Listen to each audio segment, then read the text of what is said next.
Hi students, Visharad பூர்வார்த்தில் third பேப்பரில் 300 அதாவது 100 mark உங்களுக்கு தமிழுக்கு வருது இல்லைங்களா. அதில் வந்து ஒரு மார்க்குக்கு ஒரு கொஸ்டினுக்கு 20 மார்க்கு எஸ்ஏ. அதில் நம்ம ஃபஸ்ட்டு பார்ட்டில் 3 இம்பார்ட்டன்ட் போட்டுட்டோம். செகண்ட் பார்ட்லேருந்து 2 எழுதுறீங்களோ 3 எழுதுறீங்களோ அதுக்கான 3 இம்பார்ட்டண்ட்டில் 1 இப்போ போடுறோம் ஸ்டூடெண்ட்ஸ். அதுதான் அப்பூதியடிகள் நாவுக்கரசரிடம் கொண்டிருந்த அன்பினை விளக்குக. இது இம்பார்ட்டண்ட்டாக வருதுன்னு கொடுத்துருக்காங்க. இதை பார்க்கலாம். சேக்கிழார் இயற்றிய பெரிய புராணம் சைவ திருமுறைகளில் 12ஆம் திருமுறை. பெரிய புராணம் சேக்கிழார் இயற்றியது, அது 12ஆம் திருமுறை என்று சொல்கிறாங்க. இதில் குறிப்பிட்டிருக்காங்க. தனியடியார் 63, காக்கையார் காக்கையடியார் 9 என போற்றப்படும் சிவனடியார்களின் சரிதம் பற்றி இந்நூல் பக்தி சுவை நுனி சொட்ட சொட்ட கூறுகின்றது.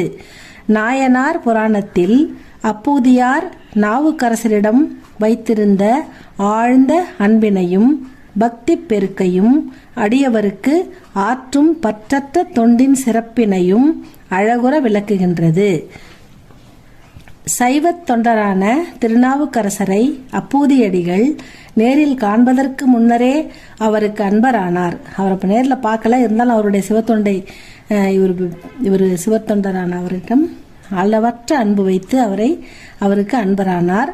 மடங்கள், தண்ணீர் பந்தல் போன்ற பல தர்ம நிறுவனங்களுக்கெல்லாம் அவர் திருநாமத்தையே வைத்து மகிழ்ந்தார். அதாவது அப்பூதியார் வந்து அவரால் ஏற்படுத்தப்பட்ட தர்மச்சத்திரம், தண்ணீர் பந்தல்னா வெயிலில் போகிறவங்களுக்கு மோர் தண்ணி இதெல்லாம் கொடுப்பாங்க.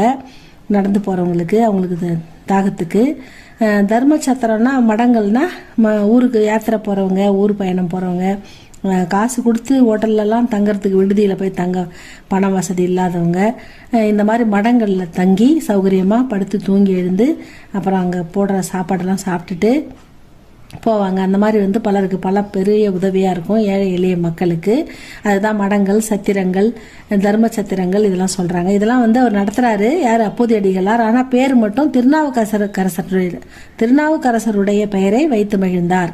ஏன்னா திருநாவுக்கரசர் மீது இவர் கொண்ட அன்பினால் பற்றினால் அவர் பெயரை வைத்து மகிழ்ந்தார் அப்படின்னு சொல்லியிருக்காங்க. சிவத்தலத்தினை தரிசித்து வந்த நாவுக்கரசர். திருநாவுக்கரசர் வந்து ஒரு ஊராக போய் பெரிய புகழ்பெற்ற தலங்களை சிவதலங்கள் எங்கே இருந்தாலும் அங்கே போய் அதை தரிசனம் பண்ணிட்டு வராரு. ஒரு ஊராக போய் வந்துகிட்டு இருக்காரு. அப்போ வந்து திங்களூர் வந்தார். அப்படி போகிற போது அவர் திங்களூர் வந்து சேர்றாரு. அங்கு தண்ணீர் பந்தலின் முகப்பில் தம் பெயரை கண்ட அவர் வியப்புற்று அருகில்